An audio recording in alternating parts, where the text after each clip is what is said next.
যে লোকগুলাকে এখানে বন্দি করে রেখে গেছে ওরাও সারাদিন পানি এবং আহারবিহীন অবস্থা আছে। এটা খুব একটা অমানবিক, এটার একটা ন্যায্য বিচার হওয়া দরকার। আর বাসাবাড়ি হুট করে আইসা একজনে দখল করে ফেললে ওটা দখল হবে না। এই বাসাটা হলো আমার নামে, আমার হাজবেন্ডের নাম। আমার হাজবেন্ডের আমলি করছে, তার নয় শাস্তি হবে, তার মামলা দিচ্ছে অনেকে, কিন্তু সেটার জন্য তো আমি কোনো না, কিন্তু আমার নামে বাসা, আমার বাসা এরকম দখল করার জন্য এরকম। আমার বাসায় ওনারা বলছে যে 10 কোটি টাকা দেন, তাহলে আপনার বাসাটা আমরা করবো না। আমি 10 কোটি টাকা দেই নেই বিধায় তারা এই লোক সবগুলো পাগল ছাগল এনে বাসার মধ্যে উঠাইছে। সে আমার মেয়ের কাছেও বলছে 10 কোটি টাকা চাইছে, আমার বড় মেয়ে যে ডাক্তার। এই অমানবিক একটা কাজ, পাগল সব ধরে নিয়ে এখানে রাখা, তাদের খাওয়া নাই, দাওয়া নাই, কোনো দেখার লোক নাই। তো আমরা এটার তীব্র প্রতিবাদ জানাই। এখানে আমরা দুটো গাড়িতে উঠিয়েছি মানসিক ভারসাম্যহীন 17 জন মানুষ। তারা একটা আশ্রমে ছিল, তাদেরকে অতর্কিতে এই বাড়িতে আনা হয়েছিল। এখানে এলাকাবাসী যারা ছিল তাদের সার্বিক সহযোগিতার মাধ্যমে আমরা খুব সহজেই যারা মানসিক ভারসাম্যহীন তাদেরকে শান্তিপূর্ণভাবে তাদেরকে গাড়িতে নিতে পেরেছি।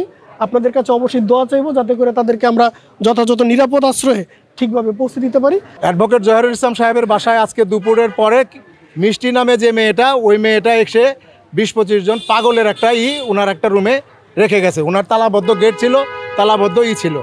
এইটা আমরা বিকেলে এসে জানতে পাইরা আমি সহ এলাকাবাসীরা আমরা থানায় গেছি। থানায় গিয়ে আমরা থানার ওসি সাহেবকে ইনফর্ম করছি।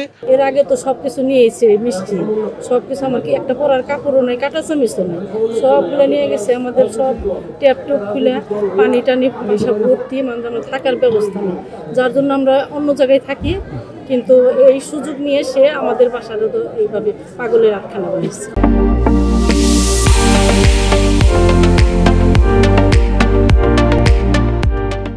আমরা তো আসলে এই আন্দোলনের সমর্থন কেন করেছি যে আমরা একটা নিরাপদ পরিবেশ, নিরাপদ দেশ চাই।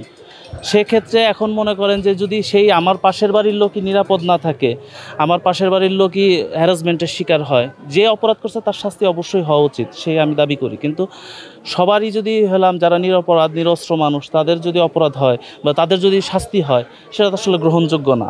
আমরা যতটুকু জানতে পারছি যে এটা আওয়ামী লীগের নেতা অ্যাডভোকেট জহিরুল ইসলাম সাহেবের বাসা না, এটা তার স্ত্রীর নামে বাসা। এই বাসাটা জহের সাহেবের কোনো সাজা থাকতে পারে, তার কোনো দুর্নাম বদনাম থাকতে পারে, কিন্তু তার কারণে তার স্ত্রীর বাড়ি ঘর দখল করার কোনো সুযোগ আইনে নাই। মারিয়া মুকাদ্দাস মিষ্টি নামে একটি মেয়ে।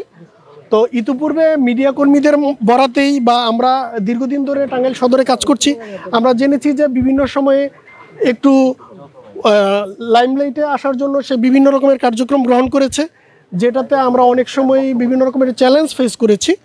তো সেটার অংশ হিসেবেই সে হয়তো এখানে এসেছিল।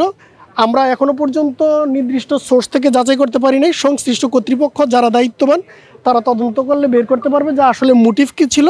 প্রাথমিকভাবে বলা হয়েছে যে যেহেতু ছাত্র সমন্বয়ক পরিচয়ে যারা রয়েছে, যারা জুলাই আন্দোলনের নেতৃত্ব দিয়েছে বা এখন একটা ফর্মাল তাদের সেট আপ কমিটি হয়েছে, সেই কমিটির দায়িত্বশীলরা সোশ্যাল মিডিয়াতে পোস্ট করে বলেছে যে দখল, চাঁদাবাজি বা যে বিভিন্ন সামাজিক যে অপরাধ আছে সেটার সাথে তাদের সংশ্লিষ্টতা নাই, এবং টাঙ্গাইল সদরে যদি বিশেষত কেউ এই ধরনের কাজে জড়িত হয় সেটার দায় তারা নিবে না এবং তাদের বিরুদ্ধে ব্যবস্থা নেওয়ার জন্য তারা আহ্বান জানিয়েছে।